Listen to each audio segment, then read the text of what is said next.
Hello and welcome to Organizational Behavior. The purpose of this first chapter is to talk about what organizational behavior is, why it's important, what are some issues that we are currently facing in organizational behavior, and why it's important, and why it's important to have organizational behavior backed by sound science.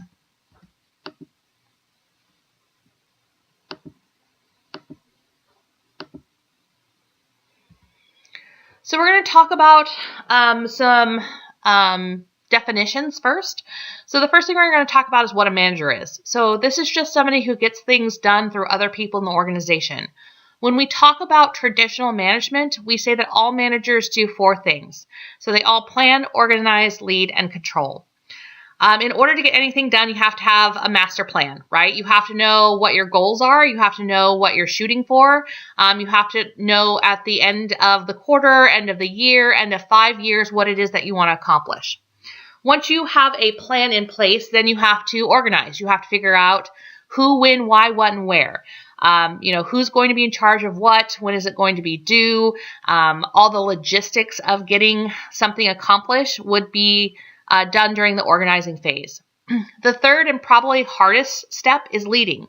As a manager, you are not doing all the work yourself, you are delegating. And once you've delegated, you have to make sure that people follow through. So motivating people, figuring out what people's triggers are to get them to do what they need to do, which we'll talk about more when we get into things like motivation and leadership. And finally, controlling. This is the step that's probably least done. And it's important because controlling is all about figuring out whether or not you accomplish what you set out to do. And if you don't measure the end result, then it's really hard to say whether or not you accomplished your plan. And why is this important? Well, if you are doing something the same that you did before, but it's not really getting you to the place that you want to go, you're just throwing good money after bad. The next thing we'll talk about is what an organization is. So this is a consciously coordinated social unit comprised of two or more people that functions on a relatively continuous basis to achieve a common goal or set of goals. Organizations, if you think like I do, the first thing that I think about are sort of for-profit, big Fortune 500 companies. However, I want to challenge you to think a little bit more broadly. An organization could be nonprofits, they can be small businesses, they can be universities, they can be sports teams. Again, if you have two or more people and they're trying to accomplish something, then it falls under the definition of an organization. At least that's how we're going to talk about it in this class. So in order to be a good manager, we say you have to have a set of skills. The first set of skills you have should be technical skills. So this is, are you good at the job you were hired to do? And the fastest way to get promoted into management is to have technical skills. Good engineers become managers. Good nurses become managers. You're not necessarily promoted based on your potential to be a good manager. You're promoted because you're good at your job. The problem with that, though, is that technical skills don't necessarily mean you have other skills, like human skills, which we'll talk about here in a second. So that's one of the truths in organizational behavior is that technical people who are strong in their technical field get promoted, but oftentimes that does not leave them in a very good place to at least start out as a good manager. And we're not very good about training people to give them the additional skills so that they can be an effective manager.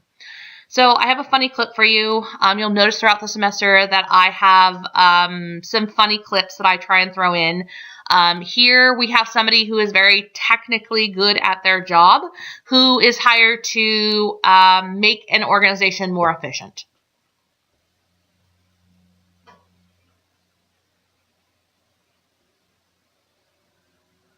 When we asked Reebok to send us Terry Tate, some people thought we were crazy. But I'm a firm believer in paradigm breaking, outside the box thinking. Hey, buddy. Break was over 15 minutes ago, Mitch! And since Terry's been with us, our productivity has gone up 46%. We're getting more from our employees than ever before. You know you need a cover sheet on your TPS reports, Richard. That ain't new, baby. Hey, Terry. Hey, Janice. But what's really impressed me is how Terry's become part of the Felcher family. Get high, baby. He fits right in here. That's a long distance call, Doug. To be honest, I wish Reebok sent us 10 Terry Tates. You wanna play games, Gene? Well, when it's game time, it's pain time, baby. Woo!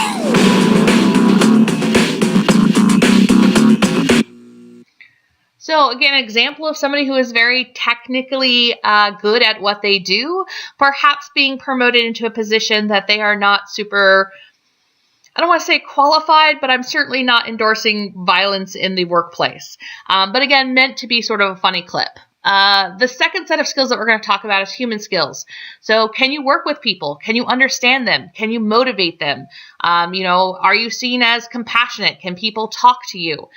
These are things that sometimes do not go hand in hand with technical skills. These are oftentimes things that people have to develop as they get thrown into management roles that makes them a better manager overall. So again, I have a funny clip. This is for anybody who's a fan of Office Space.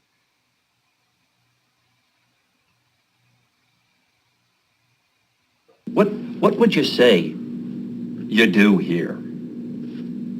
Well, look, I already told you. I deal with the goddamn customers so the engineers don't have to. I have people skills. I am good at dealing with people. Can't you understand that? What the hell is wrong with you people?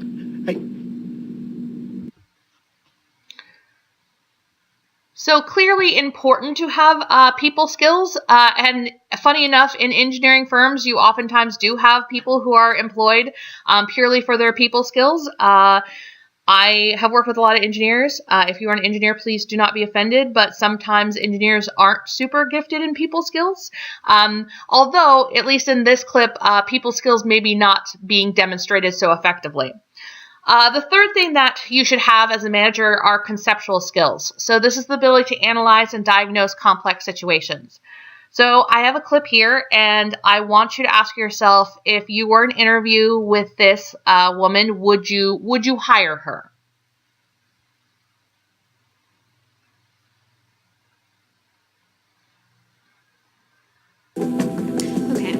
Recent polls have shown a fifth of Americans can't locate the U.S. on a world map. Why do you think this is?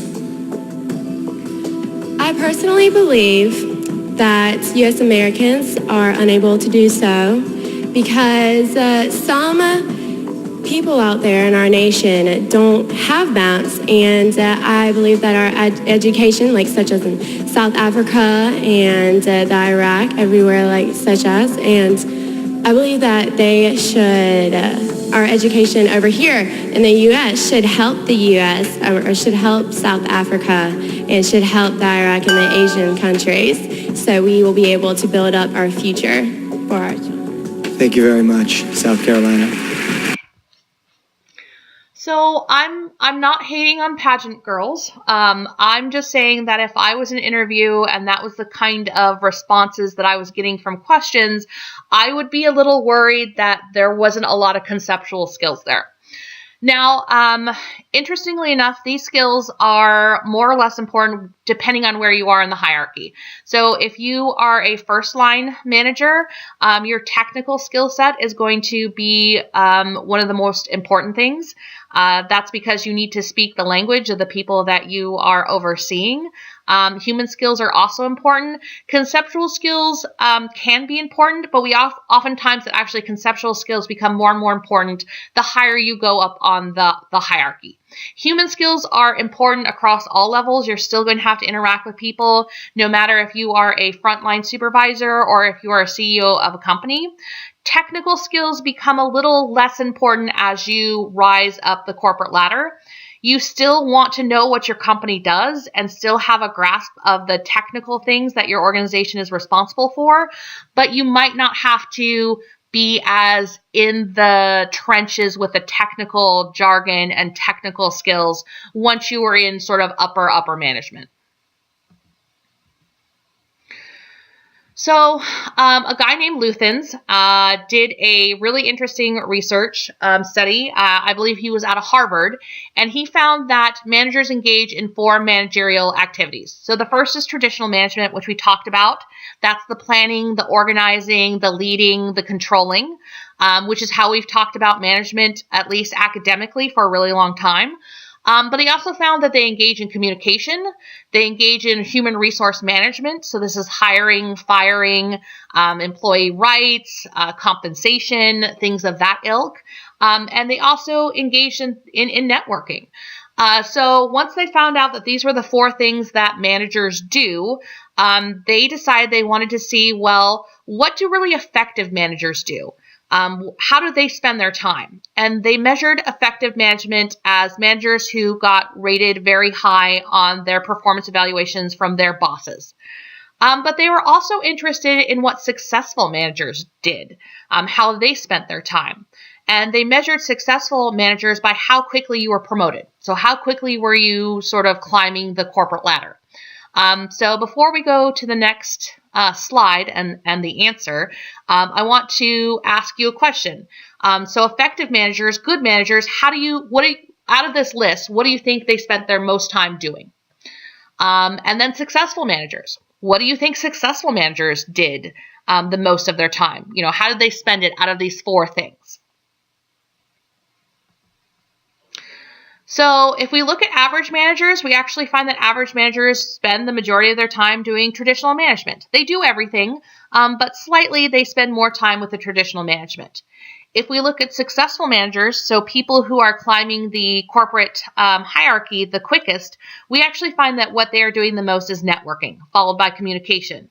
They're actually spending pretty little of their time doing traditional management or human resource management types of things. If we look at effective managers, we find that effective managers actually spend almost half of their time communicating, which really shows how important communication is. Having good communication skills, which are, again, sort of that softer skill set that doesn't come with being technically very good at your job. And then they find that actually the second thing that they spent the most time doing was things like human resource management. So depending on whether you're average, you're successful, or you're effective, how you split your time was very different. Why is this important? Well, if I asked you why you were taking this class, a lot of you would say, well, I'm taking it to check a box, right? I am in a technical profession, getting a technical degree, and so I just have to take this class because I'm told that I have to do it to graduate, right? I'm not mad at that. I'm not upset. But I think that a lot of times people come into this class not realizing the value of what we're going to talk about. And I think that this research really underscores that. I think you should be technically gifted at what you do. I think it will get you in management. But once you get into management, your technical skills are not going to necessarily make you a great manager. Learning how to communicate, learning how to deal with people, all these soft skills that seem weird and fuzzy and not important actually become very important, especially as you progress in your career. So I hope you'll keep that in mind. It's the beginning of my soapbox of why this course is important. So I'm just sort of laying that foundation. So what is organizational behavior? So it's a field of study that investigates the impact that individuals, groups, and structure have on behavior within an organization for the purpose of applying such knowledge towards improving an organization's effectiveness. So what do you do in an organization? You work with people. Why is working with people hard? Because people are difficult. People are difficult to predict. They're difficult to understand. And organizational behavior really wants to give you the tools to do that. Why should you understand people? Because if you understand people, then you can predict how their performance is going to look. So if you want people to be high performers, which should be the end goal, right? Have people do their job, do it well. Sometimes that's not just having technical skills. Sometimes it's motivating people. Sometimes it's understanding some of the obstacles that people are facing. These are things that will help you become a better and more effective manager in the workplace.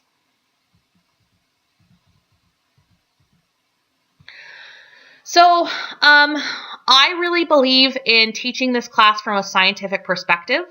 My perspective is that everything I teach you should be grounded in science. I believe this is very important because science should set best practices.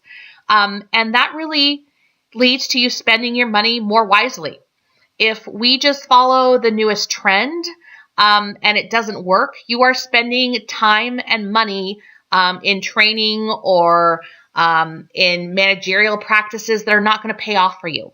So if we do good science, we figure out what does work and what doesn't work in an organization, and then we set best practices based on those. That's more efficient, it's more effective, it's more cost effective. In the long run, I believe that it makes a big difference. So I really very much believe in the science practitioner model. So take the science and then figure out how to apply it. So organizational behavior should be taught as a systematic study of behavior. So we know that behavior is generally predictable if we know how a person perceives the situation and what is important to him or her. So throughout the semester, we'll really kind of talk about that. And we really want everything to be evidence-based, based in science. This complements a systematic study viewpoint of how this field should be conducted. It argues for managers to make decisions based on evidence. And again, I think that is cost effective. But we are not really good about understanding science.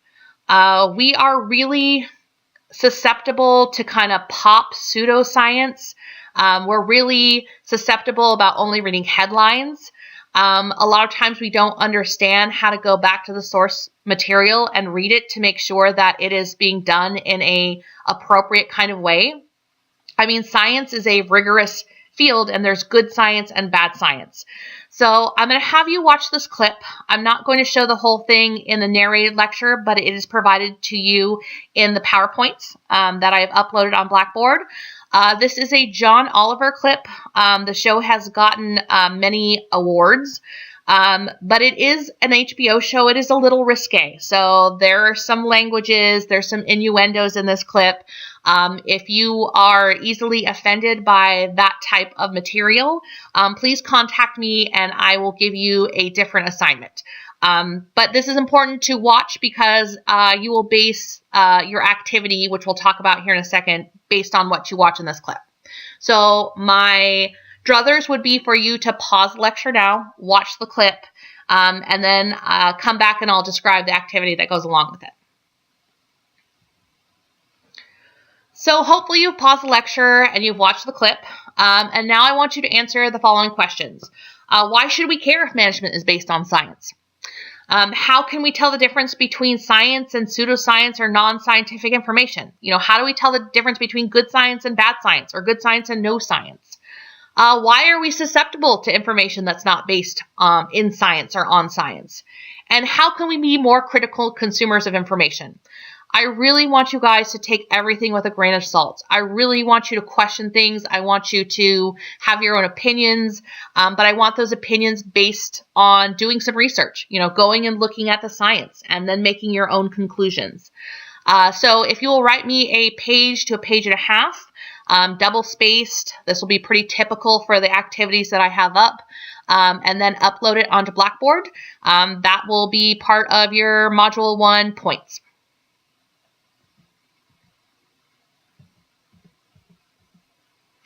So the interesting thing about organizational behavior is it's not an island. It's actually built upon a lot of other sciences, including psychology, social psychology, sociology, and anthropology.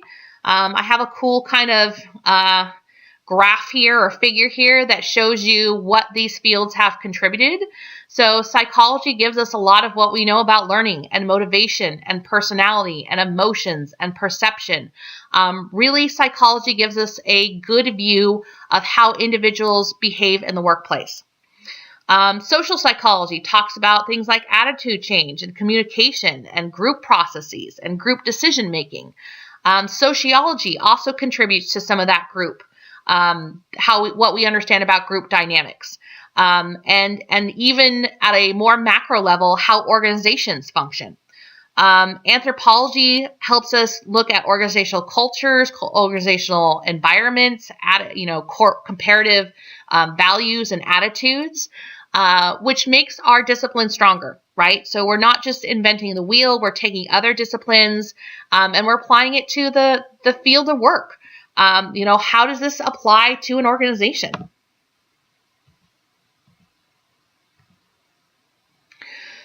So the thing about organizational behavior, and you will hear me say this consistently and constantly in lectures, is it always depends. So there are few, if any, sort of simple and universal principles that explain organizational behavior. What does that mean? Well, I can tell you that this variable links to this variable, but the really kind of base of the matter is that there are so many other things to consider that could really impact that relationship. So I could say that, people that are satisfied might be more productive, but it really depends on, the economic situation. It depends on that organization that I'm studying at that time with that leadership, with those obstacles, with that budget, with that work design. There's so many things that I could look at that it's really hard to say that X equals Y. So you will always hear me say it depends, and it depends on a lot of different things. And that's what makes it so interesting, right? Is that we look at these contingency variables, these situational factors that will make a relationship fluctuate based on what's going on in the situational factors. And a lot of times that's the environment that you're in. I can look at somebody's personality and how that impacts their work performance, but it's going to depend on a lot of other things that's going on in the environment. So if we look at a really basic organizational behavior model, we're going to look at inputs. So we're going to look at individual, group level, and organizational levels, and it's kind of what you bring to the table there. Then we're going to look at kind of these moderating or contingency variables that make a difference on the things that you bring to the table. So I come to an organization with a certain personality, but depending on how I interact with my boss, their leadership style, how they communicate with me, how they choose to motivate me, that could actually impact how my personality gets expressed in the workplace. And why do we care about this? Well, we're really looking to predict outcomes. We care about things like attitude and stress. We really care about things like task performance, how well you do your job. We care about how well people work in groups. And we really care about people staying within an organization and not withdrawing or ending up leaving the organization, which we call turnover.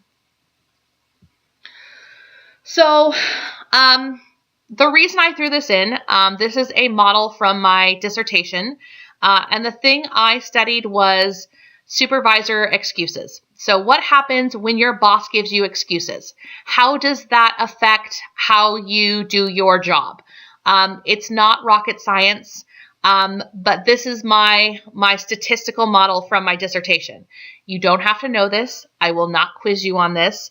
What this is meant to do is show you that there's actually a lot of math behind everything we're going to talk about in this class. So things are going to seem like they're common sense. Things are going to seem like, well, why would you even need to study that?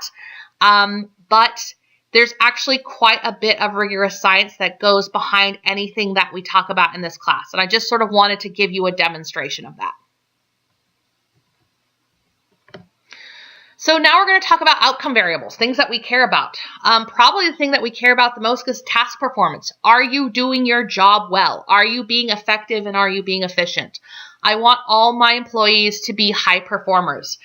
This is something I care about. So again, if you're thinking organizational behavior sounds a little soft, sounds a little fuzzy, you should care about whether or not your employees are doing their job. So this is an outcome variable that speaks to just about everybody. Another thing that we talk about as far as things that we want to predict, outcome variables that we're interested in, is withdrawal variables. So this can be anything from taking excessive breaks, showing up late, leaving early, just sitting at your desk and not doing anything, which we call production deviance. And we really want to keep people from engaging in these kind of withdrawal behaviors. So we find that the cost of employee turnover alone has been estimated to run into thousands of dollars, even for entry-level positions. So hiring somebody and then just having them quit is incredibly expensive because now I have to recruit somebody else. I have to put them through a selection system. I have to socialize them when they join the organization. I have to put them through training. That's a lot of investment in time and in money. We find that absenteeism, so people just calling in quote unquote sick to work, actually also costs organizations a lot of money every year. So for instance, a recent survey found that the average direct cost to U.S. employers of unscheduled absences is 8.7% of payroll. So not a small chunk of change. This is where we get into things that are a little softer. So we care about employees' attitudes. So we care about things like whether or not people are happy at work, whether or not people are satisfied, whether or not people are committed.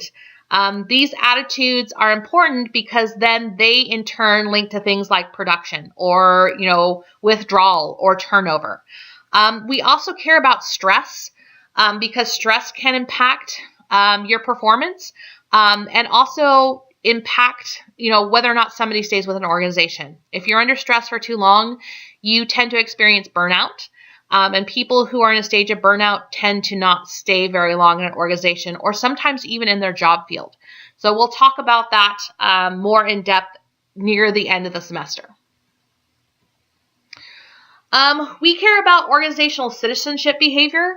So organizational citizenship behavior are the discretionary things that you do in your job that are not formally required, but still make the organization run better. So if I go up to you and say, hey, Mary's been out on maternity leave. She just got back. Could you help her get caught up? That is not formally in my job description to help other people do their job, usually. I'm doing it to be a good citizen, to help out, to make sure that the organization is functioning in a way that is optimal. If I get asked to sit on a committee, that might not be in my formal job description. It kind of goes above and beyond, but again, it helps out the organization in the long run. The flip side of organizational citizenship behaviors are called counterproductive work behaviors. And that means when you're actively working against the organization. And we care about that too, right? Are you stealing? Are you sabotaging? Withdrawal oftentimes falls under deviance. So we like to study that as well.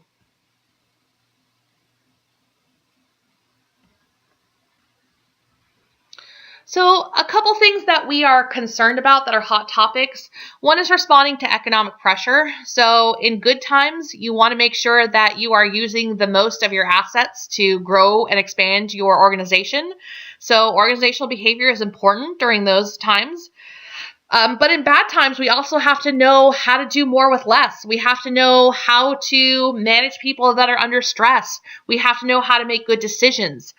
These are all things that are incredibly important during bad times. So it really doesn't matter the economic pressure that you're facing. Organizational behavior is still going to be something that is different. It's going to differ based on the circumstances, right? It depends. But it's still something that's going to be constantly important. We want to manage workforce diversity. I won't spend too much time on this because our next chapter is all about diversity. But diversity is helpful for organizations, but it does come with a set of challenges. So it's not about just having diversity, it's about managing diversity. And that becomes a pretty consistent thing that's important and something that we want to understand. We want to enhance employees' well-being at work. So we have to think about all the tools that we have at our disposal and how to make sure that we are helping people be more effective and efficient and not have that impact their life in detrimental ways. So things like work-life balance has become something that's incredibly important. People don't just want to be a corporate shill. They don't want to just, spend all their time at work. They want to have lives outside of work, whether that's having a family or just having personal interests, having hobbies, having things that they engage in on their free time. So being able to balance those competing demands is something that's really, it's a hot topic thing. It's something that people really kind of care about. We're also really interested in creating a positive work environment. Our field really started as how to make people more efficient. And that meant, squeezing blood from a stone if we had to. And we've kind of shifted away from that. We still care about people being productive, but we also want to have a positive work environment where people are satisfied with their job, see value in their job. We are not putting them under undue amounts of stress. And we really want to focus on the amazing potential that people can bring as human beings. So not just always focusing on the negative, but focusing on the positive. So we call this sort of positive organizational scholarship. And that's become kind of a really hot topic. We'll talk about that again as we kind of progress with the semester.